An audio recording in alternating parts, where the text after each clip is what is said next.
What's going on, team, and welcome back. Welcome back to the first episode after Christmas. I hope we've all had a great day. Enjoyed Christmas Eve, Christmas Day, Boxing Day, the lead up to it, and now we're in the lead up to New Year's as well. Hopefully we've got something good planned over the New Year period, just to enjoy the last of 2019 and see it off, and then move into 2020. In a good frame of mind and having a good time doing it. Hopefully we got some goals. New Year's resolutions for me, they're good and they're bad. They're good in one sense because people are making an effort at least to change their lives for the better and to improve themselves, whether it is in the fitness scene or whether it's not. But it's also, I don't necessarily agree with it to the full extent, because I don't believe we need a new year, a new chapter of whatever you want to call it, to be able to improve ourselves. I think we're getting a chance to do that every single morning when we wake up, and we all have the same 24 hours. I know it sounds really cliche, and I'm sure you've heard about it before, but we do. We all have the same 24 hours, and it's all about becoming that tiny bit better each and every day, which is something that I've really trying to implement as of late, and hopefully, fingers crossed, it can translate over to my work as well, and you guys can benefit from it. Okay, so episode number 16, 17, I can't really remember off the top of my head. I believe it's 16. I've put this one off for a while, to be honest with you guys. I've been a little bit hesitant as when to talk about it, because this one's a topic of nutrition, a broad sort of sense on the nutrition. It's awesome because everyone has an opinion, their own opinion on nutrition, but it's also shit because everyone has their own opinion on nutrition, and there's always going to be someone who doesn't agree with it, but there's always going to be someone that absolutely loves it and then runs for the heavens with it. So the thing is, I just want to start off by saying everybody's going to be different. All right, so every human is different, and also every body, the actual physical presence of the body, is going to be different and all. And the way we digest food is going to be completely different to the next person.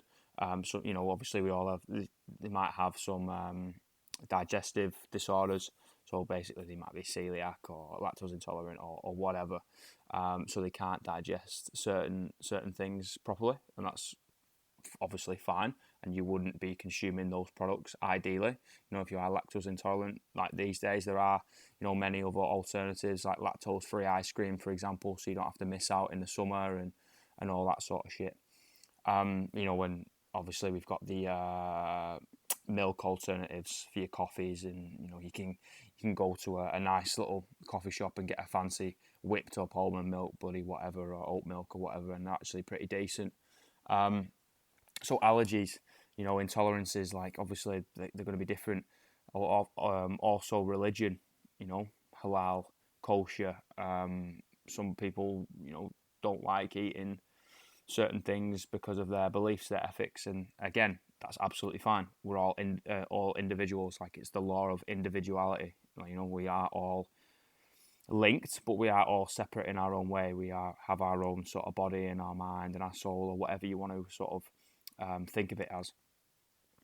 And then we also like eating different things. It sounds really dumb, but our taste buds are different. Like, some people like Brussels sprouts, for example, and other people can't stand it. Like Marmite, that's the best example. Marmite, it's a love-hate relationship. Some people absolutely love it, and then other people just can't even smell it. Fun fact, I genuinely couldn't even stand the smell of it back in the day. It would turn my stomach, and I'd need to leave the room. I was that much against Marmite, and then I was seeing a lady a while back, and she made me try it, and I love the stuff. It was weird. It was like a flip of a coin. It was bloody weird. So thank you for that. Anyway, let's begin on the topic of nutrition. So I did touch on it on previous episodes, maybe one of the first 4, I believe, on losing weight. But I'll touch upon it again for those of you who might not have heard that episode, or it's been a while.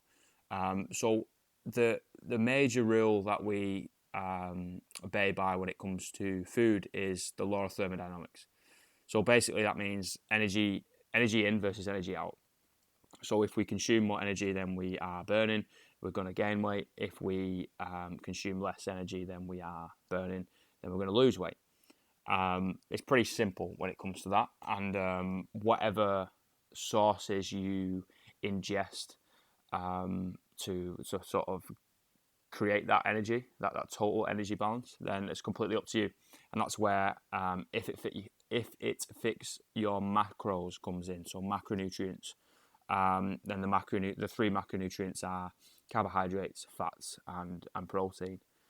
For those of you who don't know, and then sometimes you can place alcohol in a little asterisk, but we'll touch on that later or maybe in another episode. But the three macronutrients are protein, carbohydrates, and fat.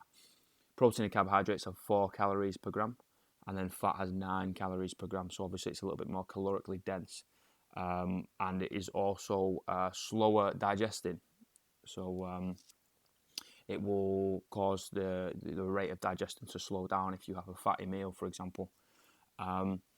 One of the best sort of analogies or ways of working out whether you're fat tolerant or carb tolerant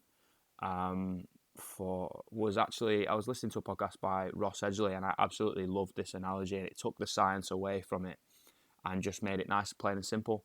Like if you woke up in the morning and you were obviously hungry, what would you crave? Would you crave like avocado, eggs, bacon, and sausage, or would you crave a nice bowl of muesli with some honey and some blueberries or strawberries or whatnot? So obviously the first example I gave was quite fat, sort of heavy, and the second example would be quite carbohydrate heavy. And whatever you would usually crave within the morning was kind of what you're adapted to. However, if you say for example, I could crave that second one, the bowl of muesli and whatnot. I absolutely love cereals, but I know I would get super sleepy. I'd get super sleepy after consuming that. I'd get really lethargic. I'd feel like shit. Might feel a little bit bloated. Well, very bloated, I reckon. And it just wouldn't sit well with me, although I would crave it. So for myself to feel a little bit more satiated, so I was a little bit fuller for longer, I would choose that first example of the high fat diet, or high fat meal in the morning, I should say. Sorry. So again, that just sort of all ties into the law of individuality, and there is no one set program or one set diet plan that's gonna sort all your needs out to everyone who's listening or everyone in the world. Really, it's being able to adapt it. It's been able to change things, and it's been able to be able to just go with the flow a little bit. Sometimes you might be able to digest things and it's going to be all good. Then other times you're going to feel like shit because you're eating something or you're drinking something or whatever, and you need to understand the signals that the body's telling you. Your body can't speak English, so it's going to send you some signals that aren't within the spoken language. It'd be a bit weird if your body started talking to you. Anyway, so going back to if it fits your macros, or IIFYM, as you might see it abbreviated. All that means is basically if you had, for example, your maintenance calories, so your body weight wouldn't change, you're burning 2,000 calories, and your maintenance calories, or the things that you consume, is 2,000 calories. So everything's going to be the same. Whatever you eat, as long as it reaches 2,000 calories in a day, your body mass will not change. And theoretically speaking, that's true. However, it's a little bit more complicated than that, because if you consume 2,000 calories of sugar, obviously that's not going to be great for your health. It's not going to be great for your blood sugar, your insulin levels. Insulin sensitivity could get a little bit affected, and you might develop some diabetes along the lines, type 2, of course, and so on. Basically, you're not going to be getting much nutrients, many minerals, phytochemicals, and all that sort of stuff. So we need to be able to look at the food that we're actually consuming and break it down. Like, for example, on the whole, I will try and have foods that are high in vitamins and minerals.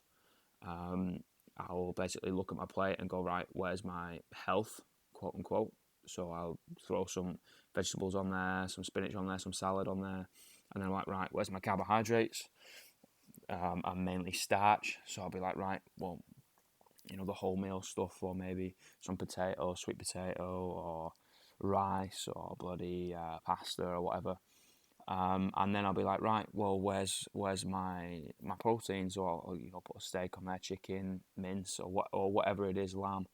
And then obviously, if you have other ethics and other preferences, and you don't want to eat meat, then you're going to have to get your protein sources from other places.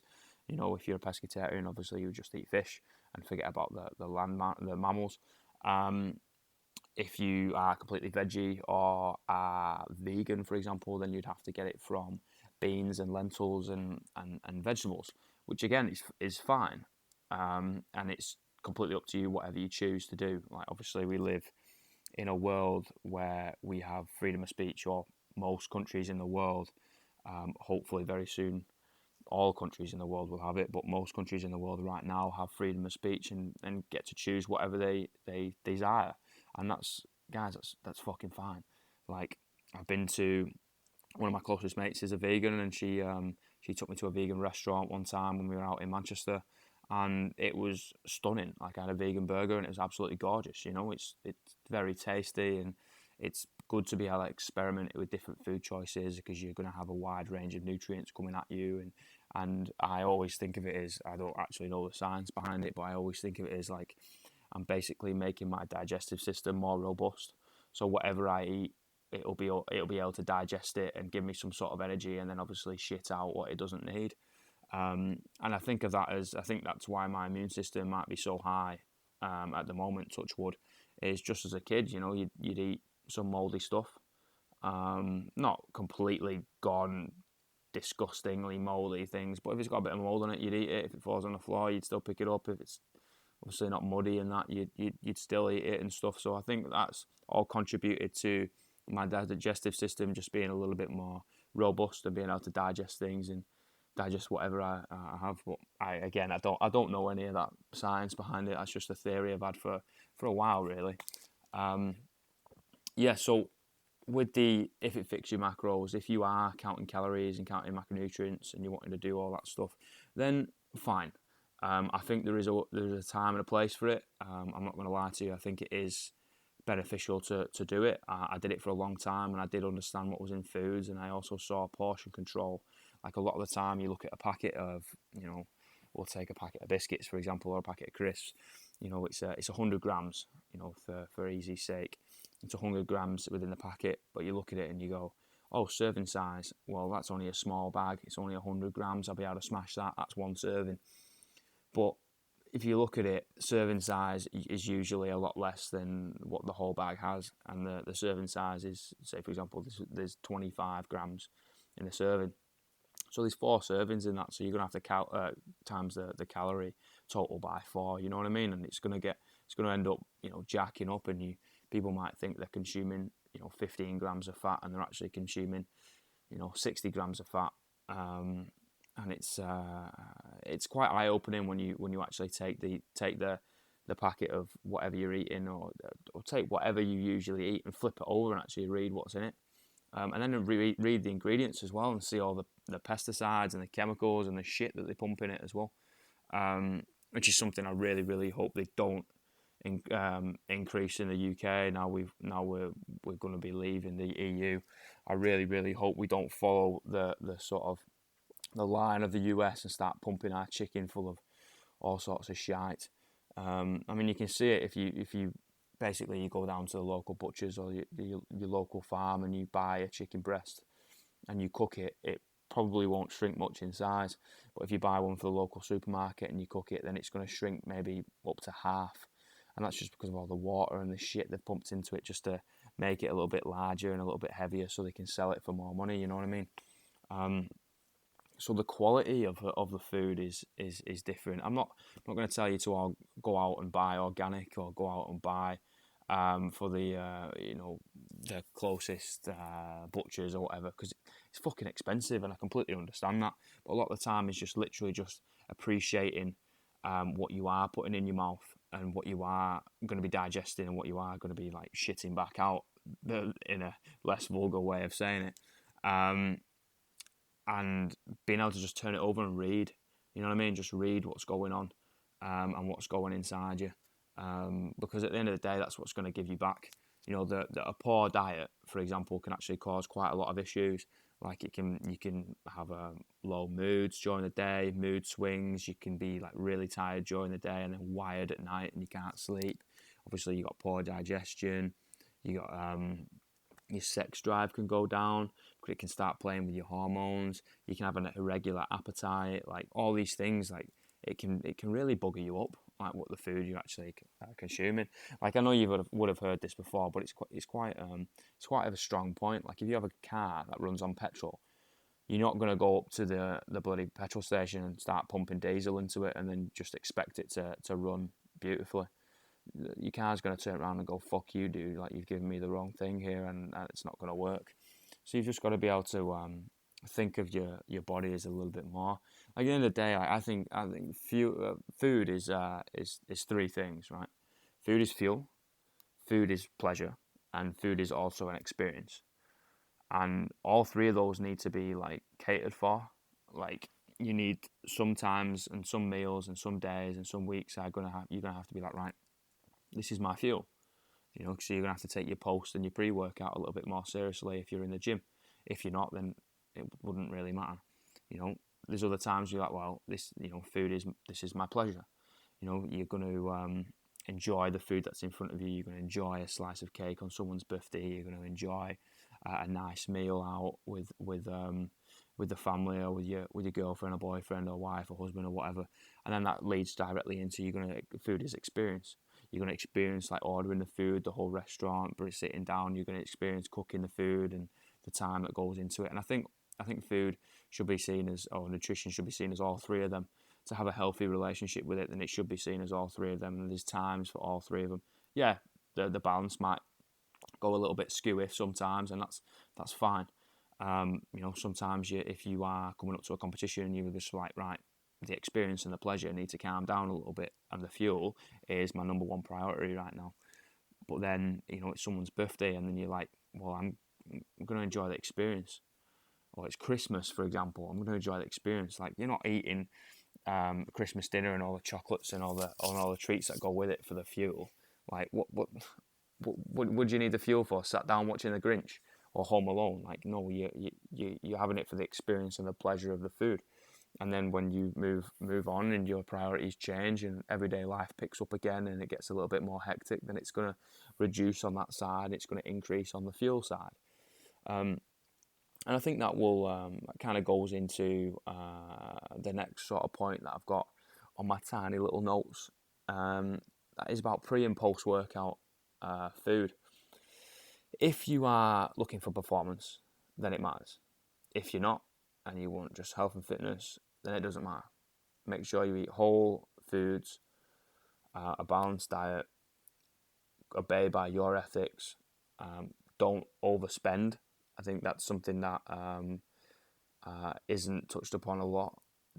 People say, you know, eat whole foods, eat healthy, eat organic, go to the local fucking this and that. I'm like, guys, if you can't afford it, don't fucking buy it, because it's just going to put you in a worse place, and psychological stress of finances is not going to help you. Like reduce stress. The body, yeah, we need stress. Okay, we need stress to improve. You need stress to, technically, we're the most stressed when we wake up in the morning, or should be. Your cortisol should be the highest, so it will wake you up quickly. You shouldn't need a coffee straight away, ideally, but that's a topic for another day. So yes, we need stress. However, life has got extremely fucking stressful. So just bring it down. It doesn't matter if you're just there for health and fitness. You're working out 2 to 5 times a week. Just chill out. Doesn't matter. All right, calm down. But if you're there for performance, your pre-workout is going to be mainly carbohydrates and protein. You don't need fat. Minimal fat. Why? Because it's going to slow down the digestion. You're going to feel a little bit full during the workout. You might feel a little bit sick, and that can cause a little bit of blood shunting, where basically the food goes from your stomach to the muscle and leaves a bit of undigested food in your stomach, and that's where where did I go? The food. I said the blood goes from your stomach to the muscles and leaves a bit of undigested food in your stomach, and it can cause a little bit of a sickness feeling. And then post-workout, again, you want carbohydrates and protein, depending on what workout you've done, depending on the ratio. So it can go 2-to-1 carb to protein, it can go 3-to-1, or it can go 4-to-1 if you've done like a super long turbo session on a bike. If you're a triathlete, usually it's 4-to-1, because they train like a motherfucker. They're hardcore, one of the most mentally strong human beings on the planet, I reckon, are the crazy triathletes. Anyway, if you are just, weightlifting, powerlifting, or whatever, maybe it's a 2-to-1. If you are trying to bulk up a little bit more, maybe you go 3-to-1, or maybe you just keep it at 2-to-1, but you increase the total volume. So instead of going 40 grams of carbs and 20 grams of protein, you go 30 grams of protein and 60 grams of carbs. Just increase the total stuff that you're taking in. For you hard gainers out there, a little tip: you hard gainers out there, I don't buy it. I've been surrounded by a lot of people that say, "Oh, I really struggle to gain weight." I'm like, don't be a bitch. Just eat your food. And if you can't eat your food for some reason or another, or you've got a really small stomach, then fine. But drink it. Like, smoothies should be your best friend.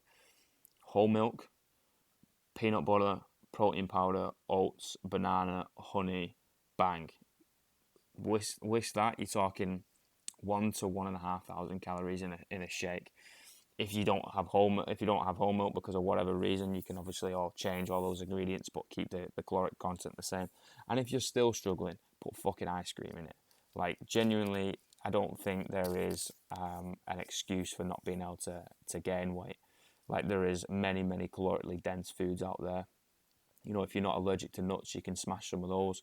100 grams of nuts you can literally go through while you're watching The Simpsons on the telly, and it's not going to fill you up at all. And you're talking around about anywhere between 550 and probably 700 calories. That's a significant amount of food for something that's not going to satiate you. And for those of you who want to lose weight, like, limit the calorically dense foods. Eat a shit ton of vegetables. Like, I don't mean like just completely cut out fat or completely cut out carbohydrates or anything like that. I think extreme diets cause an extreme rebound. So if you say, for example, cut out fat, you're not only, I'm going to come back to this in a minute, you're not only going to hinder with your health, but it's also going to come back around full circle. So you're going to get to the weekend and you're going to end up rebounding and smashing something, or you're going to get a month down the line and you're going to end up binge eating for a week or two, and it's not going to be a healthy relationship. Everything should be in balance, and everything should have its time and its place. And sometimes when you lose weight, yeah, you might have to suffer a little bit. It's not going to be pleasant. You're trying to consume less calories than your body wants to, and in a day, it's not going to be pleasant. And then sometimes you're going to feel a little bit full when you're trying to gain weight, and you're going to have to like eat when you're not hungry. Guys, it's not going to be fucking pleasant. Basically, you're going to try and change homeostasis of your body. You're trying to change whether it's going a little bit too high or a little bit too low of it. Your body's going to be like, what's going on? I like to be comfortable at this weight or this body fat percentage or this size or whatever. But at the end of the day, you made the decision to change, and you wanted a change for you. So fucking do it. You know what I mean? Like, don't hinder yourself. Don't put a barrier in front of yourself. Don't give yourself an excuse. Just get it done. I think going back, rewinding a couple of minutes, with reducing like really low fat diets, you end up getting quite vitamin deficient. So the fat soluble vitamins. I came up with this little analogy when I was in college, studying PE and biology. It's ADEK, ADEK are the fat soluble vitamins. So basically, you need fat present in your diet to be able to digest vitamins A, D, E, and K. If you had consumed no fat, then you wouldn't be able to digest vitamins A, D, E, and K. And then the water-soluble ones are vitamins B and vitamin C.